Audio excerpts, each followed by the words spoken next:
Hey everyone, welcome to our channel we the learners. आज हम discuss करेंगे class 10th से एक बहुत ही ब्यूटीफुल पोएम जिसका नाम है द बोल्ड पोएम और जिनके पोएट हैं हमारे John Berryman. And one more thing, to remember the name of the poet as well as of the poem, it is very important from examination point of view. So her poem का नाम और उसके poet का नाम याद जरूर रखना।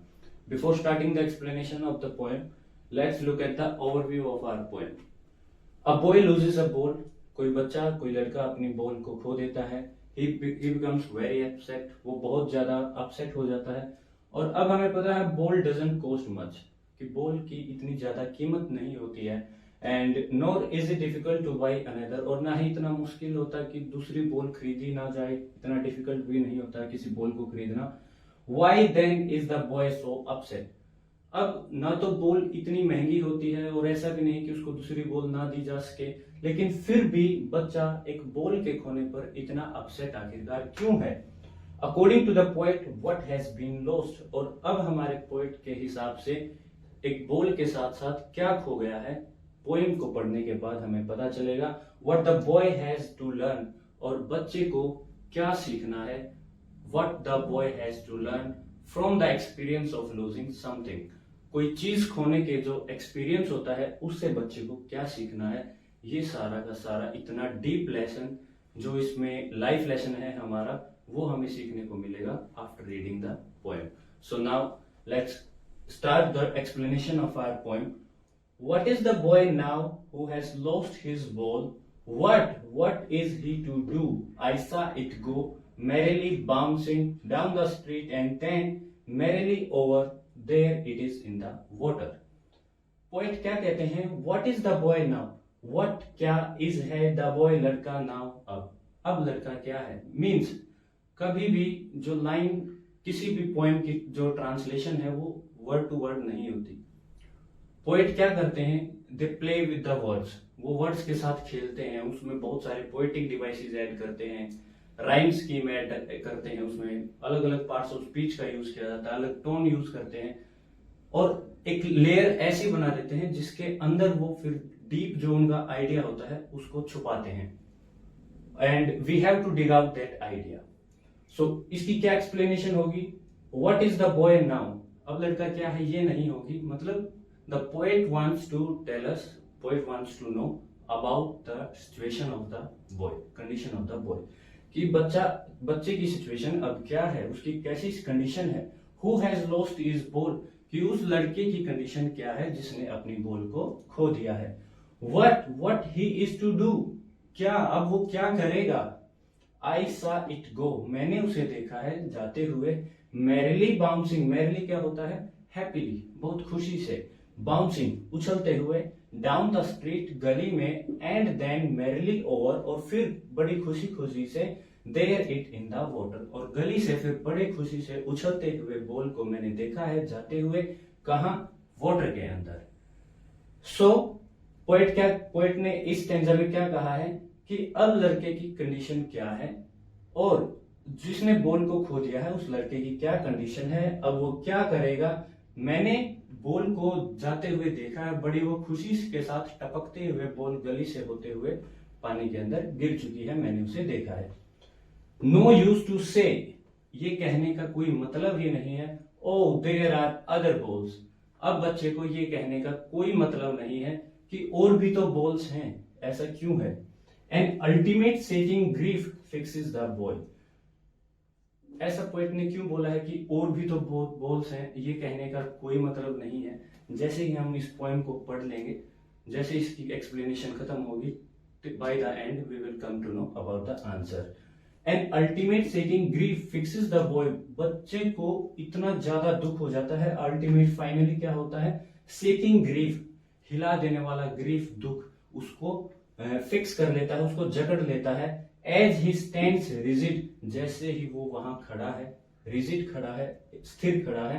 Trembling, थोड़ा सा कांप रहा है। स्टेयरिंग डाउन, नीचे की ओर देख रहा है जहां उसकी बॉल चली गई है। स्टेयर करने का मतलब होता है एक टक से देखना। So an ultimate seeking grief fixes the boy, एक बहुत ही डराने वाला या डीप भयानक हिला देने वाला दुख ने उसको जकड़ लिया है। एज ही स्टैंड्स रिजिड, अब वो बिल्कुल रिजिड खड़ा है। जैसे ही वो रिजिड खड़ा है थोड़ा सा कांप रहा है और अपनी बॉल की ओर एक टक देखे जा रहा है। All his young days into the harbour when his ball went. All his young days का मतलब है कि उसके जितने भी जवानी के दिन थे, मतलब कि उसकी जितनी भी स्वीट मेमोरीज थी, उसके जितने भी हैप्पी मोमेंट्स उस बॉल के साथ जुड़े हुए थे, वो सारे के सारे कहाँ चले गए? Into the harbour. Harbour means a port, और ये बंदरगाह भी बोलते हैं इसको, जहां पे हमारे शिप्स वगैरह खड़े होते हैं, वहां वो वाटर बॉडी है जिसमें उसकी बॉल गिर चुकी है। मीन्स उसके सारे यंग डेज, उसकी जितनी भी हैप्पी मोमेंट्स मेमोरीज थी, वो बॉल के साथ वहां गिर चुकी है जहां उसकी बॉल गई है, उस हार्बर के अंदर। I would not intrude on him. अब पोएट क्या कहते हैं कि मैं उसे इंट्रूड नहीं करूंगा, भाई मैं उसे डिस्टर्ब करने वाला नहीं हूं। क्यों?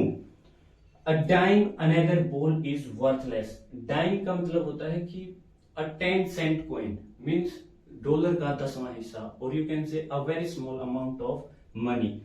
जो एक छोटी सी स्मॉल अमाउंट ऑफ मनी से दूसरी बॉल खरीदी जा सकती है, that will be worthless. A time another ball is worthless now. अब उस बच्चे के लिए चंद पैसों की अगर कोई और बॉल दी जाए तो उसके लिए वर्थलेस है, यूजलेस है। क्यों है? He senses his first responsibility, because अब उसको अपने जीवन का फर्स्ट लेसन सीखने को मिल रहा है। अब उसको अपनी रिस्पॉन्सिबिलिटीज का एहसास होने वाला है। क्या एहसास होने वाला है? इन अ वर्ल्ड ऑफ पोजेशंस, ये जो हमारी दुनिया है जिसमें हम बहुत सारी मेटेरियलिस्टिक चीजें हैं, ये है मेरे पास है, वो मेरे पास है, हक दिखाते रहते हैं कि मेरे पास कार है, मेरे पास बंगलो है, मेरे पास ये है, सारी की सारी मेटेरियलिस्टिक चीजें हम अपना हक जताते रहते हैं। उस दुनिया में अब वो अपनी एक रिस्पॉन्सिबिलिटी को समझने वाला है, उसको एक लेसन मिलने वाला है, life lesson. People will take balls, और ये जो ऐसी दुनिया है जहां पे हर चीज का बस यही रहता है कि ये भी मेरी हो जाए, ये भी चीज मेरी हो जाए, वो मेरे पास इतना पैसा हो, ये हो, तो ऐसी दुनिया में जो पीपल विल टेक बॉल्स, लोग आपसे आपकी बॉल्स लेते रहेंगे। यहाँ बॉल का मतलब क्या है? वो सारी की सारी चीजें जिनसे आप बहुत प्यार करते हो, जिनसे आप बहुत अटैच्ड हो। Not only materialistic things, but here the poet also symbolizes the people, the things that we love very much, that we are deeply attached with। जिनके साथ हम बहुत ज्यादा अटैच होते हैं, वो सिर्फ वस्तुएं ही नहीं, वो कोई पर्सन भी हो सकता है, कुछ भी हो सकता है जिनसे हम बहुत गहराई से जुड़े होते हैं। उन सारी चीजों को सिंबलाइज कर रही है बॉल। तो क्या बोला गया है कि दुनिया में वो चीजें आपसे छीनी जाएंगी। Balls will be lost always, हमेशा ऐसा ही होता रहेगा कि कोई भी चीज परमानेंट नहीं है, चाहे वो कोई वस्तु है, चाहे वो कोई आदमी है, कोई भी चीज इस दुनिया में परमानेंट के लिए नहीं है। आपके लिए हमेशा हमेशा के लिए वो नहीं रहेगी आपके पास। लिटिल बॉय, तो अब बच्चे को समझाते हुए क्या बोल रहे हैं हमारे poet? People will take balls, balls will be lost always, कि ये जो इस टाइप की बॉल्स हैं, जितने भी तुम्हारी पोजेशंस हैं, इन सबको छीना जाएगा, वो हमेशा के लिए नहीं है। लोग आपसे छीनेंगे, ये दुनिया आपसे उन सारी चीजों को छीन लेगी, कोई भी चीज परमानेंट नहीं है छोटे बच्चे। And no one buys a ball back, और कोई भी आपको वो चीज वापस लाके नहीं देगा जो चीज आपसे एक बार छीन ली जाती है। सपोज आप, हमारा बिल्कुल जो क्लोज होता है बंदा, वो भी हमसे दूर हो जाता है, लेकिन चाहे हम अपनी प्रॉपर्टी वगैरह सब कुछ भी दें, लेकिन कोई भी हमें वो चीज वापस लाके नहीं दे सकता, because money is external. Money सिर्फ एक्सटर्नल है, एक एक्सटर्नल फैक्टर है, ये बाकी की चीजें खरीद सकता है, लेकिन जितनी भी हमारी फीलिंग्स है, इमोशंस हैं, हैप्पी मोमेंट्स है, या जो पास्ट है, या जो कोई बंदा हमसे दूर हो गया है, या कोई भी चीज जो हमसे दूर हो गई है, जिससे हम बहुत ज्यादा करीब थे, वो चीज अब मनी भी नहीं खरीद सकती है।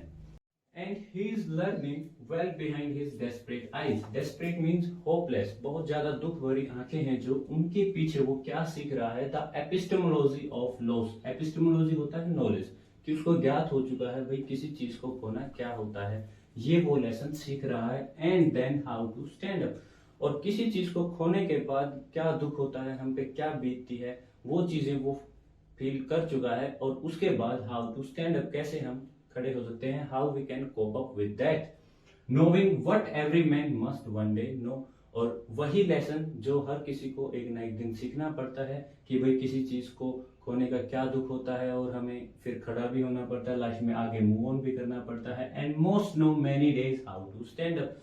और यही लेसन जो बच्चा एक ही दिन में सीख गया है, वो सीखते हुए लोगों को कई दिन भी लग जाते हैं, बहुत दिन लग जाते हैं, और बच्चा एक ही दिन में उस लेसन को सीख रहा है, इसीलिए पोएट ने उसको बीच में इंटरप्ट नहीं किया। अब हम जान लेते हैं हमारे ओवरव्यू के जो क्वेश्चंस थे स्टार्टिंग में। Why is the boy so upset, what the poet thinks has been lost, कि भाई बच्चा अपसेट क्यों है और पोएट को क्या लगता है कि क्या खो गया है। बच्चा अपसेट क्यों है? क्योंकि बच्चे की बॉल उससे दूर जा चुकी है, बच्चा इसलिए अपसेट है। क्यों? पोएट के हिसाब से क्या खो गया है? बॉल के साथ साथ उसकी जो स्वीट मेमोरीज थी, बचपन का जो इनोसेंस है, उसकी जो यंग डेज हमने डिस्कस किया था कि हाँ, all his young days into the harbour, कि उसके सारे यंग डेज बंदरगाह में या उस पोर्ट में चले गए हैं, पानी के अंदर चले गए हैं। मींस उसकी चाइल्डहुड मेमोरीज जितनी भी थी वो सारी की सारी चली गई हैं। यादें, उसकी स्वीट मेमोरीज, उसकी मासूमियत, उस बॉल के साथ जितनी भी जुड़ी उसकी अच्छी यादें थी, वो सारी की सारी खो गई हैं according to the poet. What the boy has to learn from the experience of losing something, और पोएट क्या कहना चाहते हैं कि बच्चे को क्या सीखना है इस एक्सपीरियंस से, किसी चीज को खोने का जो एक्सपीरियंस है उससे बच्चे को क्या सीखना है। बेसिकली ये जो है हमारा लास्ट क्वेश्चन, ये है हमारी थीम, या बोल सकते हो जो डीप लेसन इस सिंपल सी पोएम के अंदर जो इतना गहरा लेसन छुपा हुआ है, वही इस क्वेश्चन के जरिए पूछा जा रहा है। वो क्या है कि कई बार हमसे हमारी चीजें, बोल्स क्या है, सिंबलाइज कर रही है उन सारी चीजों को जिनसे हम प्यार करते हैं। वो मेटेरियलिस्टिक चीजें हो सकती हैं, वो कोई पर्सन हो सकता है, कोई भी। तो जितनी भी चीजें जिनसे हम प्यार करते हैं, एक ना एक दिन वो हमसे दूर हो जाती है। नथिंग इज फॉर परमानेंट, कोई भी चीज हमेशा के लिए नहीं होती है। हम सपोज करो तुम किसी चीज से बहुत ज्यादा प्यार करते हो, तुम्हारा कोई मोबाइल है, लैपटॉप है, तुम्हारी कोई कार है, तुमने मॉडिफाई कराई, वो एकदम से कुछ डिस्ट्रॉय हो जाती है या कुछ भी हो जाता है, एक्सीडेंट हो जाता है, तो बहुत आपको, अगर उससे आप बहुत दिल से लगे हुए तो आपको बहुत ज्यादा दुख होता है। सिमिलरली अगर कोई पर्सन आपसे बहुत ज्यादा कनेक्टेड है, जिससे आप बहुत ज्यादा जुड़े हुए हैं, वो आपसे दूर हो जाता है, तो उस टाइम पे आपको ये लगता है कि बस अब दुनिया खत्म हो चुकी है, हम अब कुछ नहीं कर सकते, बस इससे आगे कुछ है ही नहीं, बचा ही नहीं है। लेकिन पोएट क्या कहते हैं कि उस सिचुएशन में हमें क्या करना है, अपने आप को ट्रांसफॉर्म करना है, अपने आप को स्टैंड अप करना है, खड़ा करना है, कि लाइफ में आगे बढ़ना है हिम्मत के साथ, और जो हमसे दूर चीज जा चुकी है इस रियलिटी को एक्सेप्ट करना है। We have to accept this harsh reality of losing something और समवन टू whom और टू विच वी लव। एक ना एक दिन वो हमसे जरूर दूर हो जाती हैं, और इस हार्श रियलिटी को, ये जो बिटर ट्रूथ है, कड़वा सच है, इसको हमें एक्सेप्ट करके स्टैंड अप होना पड़ता है और हमें लाइफ में आगे बढ़ना पड़ता है। This is our main lesson of the poem.